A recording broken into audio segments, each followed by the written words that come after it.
Hai, Assalamualaikum semua. Dalam video sebelum ini, saya ada share book summary daripada buku Rich Dad, Poor Dad hasil tulisan Robert Kiyosaki. Anda dah tengok video sebelum ini atau tidak? So, kita buat banyak book summary sebelum ini, tapi lazimnya video-video book summary kita sambutan dia kurang memberangsangkan.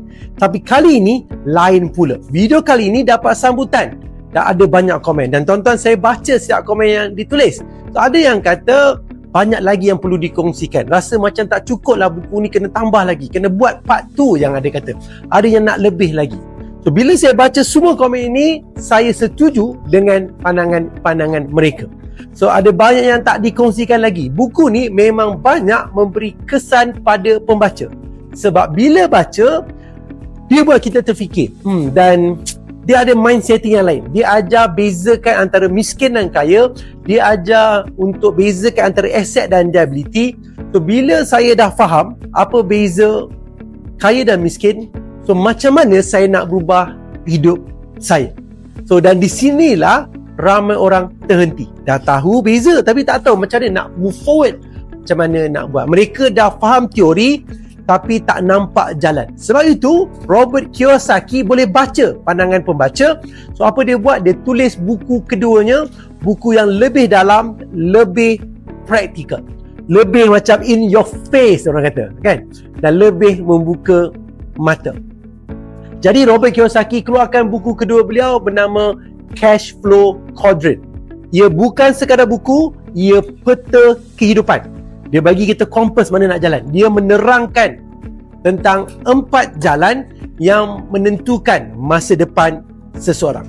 So hari ini, pada video kali ini, kita akan sambung perjalanan tersebut. Kita bongkarkan sesuatu yang ramai orang tak pernah belajar dan ramai yang patut tahu sebelum umur 30 tahun sebenarnya. Sedih kan? Saya dapat buku ni lepas umur 30 tahun. Tapi saya tak nak anda juga terlambat. Jadi stay sampai habis, fahami dan hayati buku ini.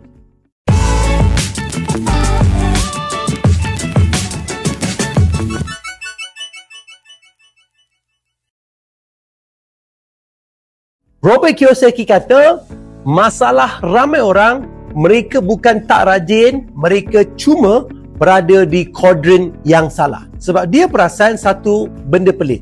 Orang yang paling rajin, orang yang paling patuh, orang yang tak banyak songih, orang yang paling susah nak capai kebebasan. Dan orang yang nampak relax sikit, orang yang nampak macam tak struggle teruk dan ada masa untuk bersama keluarga, biasanya orang itu berada di kuadran kanan. Yang susah di belah kiri, yang senang di kuadran kanan. Sebab itu Robert Kiyosaki tulis buku ini supaya kita faham kenapa hidup kita macam ini, supaya kita faham apa sebenarnya menghalang kita, supaya kita akhirnya sedar dan apa yang kita perlu buat. 4 kotak yang menentukan masa depan. Bayangkan ada satu papan tulis besar dan papan tu ada 4 kotak. Kiri, employee, yang atas.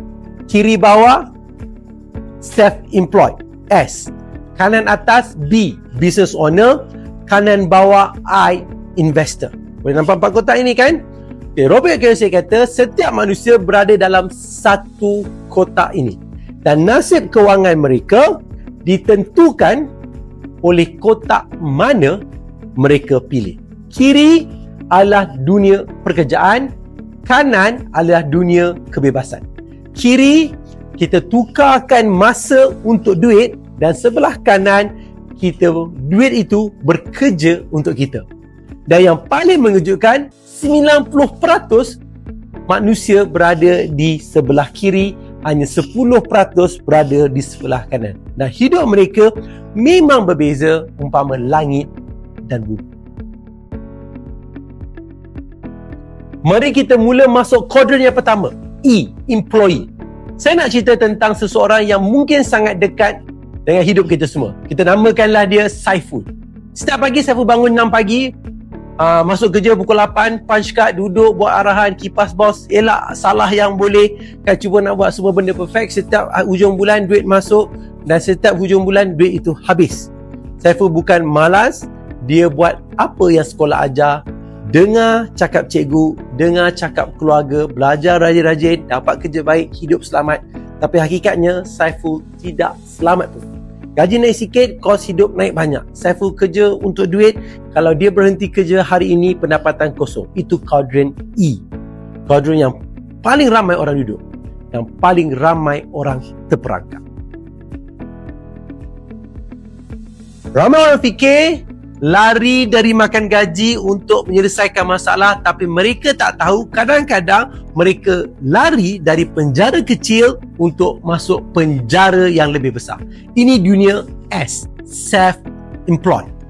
Dan saya nak cerita kisah Liana. Liana buka kedai kek. Dia bangga sebab orang kata, wow, Liana dah ada bisnes sendiri. Tapi hakikatnya, dialah tukang masak, dialah cashier, dialah marketing, dialah cleaner, dialah runner. Dan bila dia tak kerja sehari, duit tak masuk. Hakikatnya Liana bukan business owner. Liana cuma makan gaji pada diri sendiri. Kuadran S lagi penat dari kuadran E.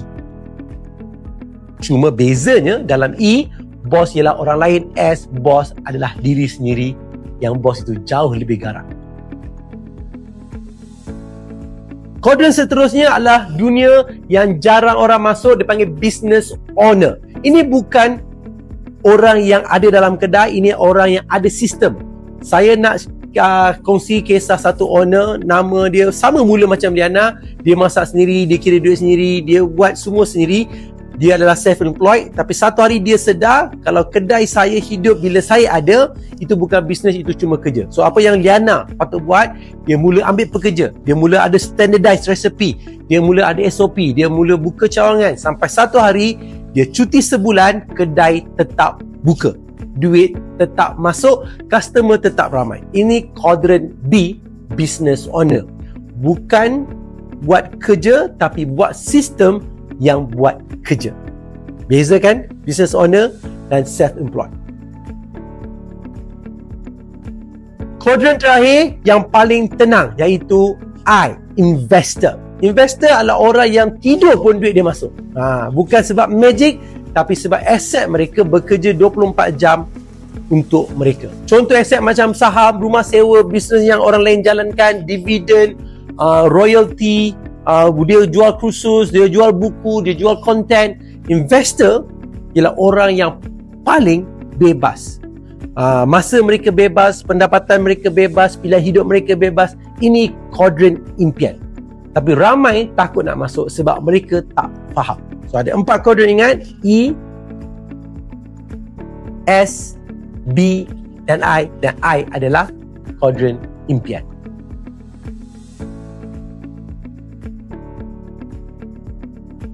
Sebab apa mereka terperangkap? Jawapan mudah, sebab sekolah tak ajar cara bergerak. Sekolah hanya ajar dapat kerja yang stabil. Tapi stabil hari ini tidak sama dengan stabil 20 tahun yang lepas. Ramai start sebab takut ambil risiko kecil.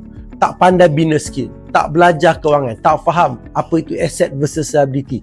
Tak tahu beza kerja dalam bisnes dan kerja atas bisnes. Work in the business and on the business. Lain. Perangkap yang paling kuat, manusia tak tahu mereka ini diperangkap. Mereka tak sedar mereka trap.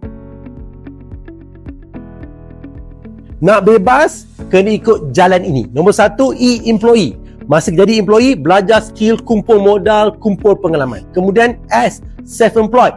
Test market, belajar operasi bisnes, kenal customer. Kemudian masuk jadi business owner, bina sistem, ambil orang, duplicate diri anda. Dan I, investor, jadikan duit bekerja untuk kita. Ini perjalanan hidup. Bukan kita lompat terus tingkat 10. Kita naik satu persatu. Daripada E ke S ke B ke I.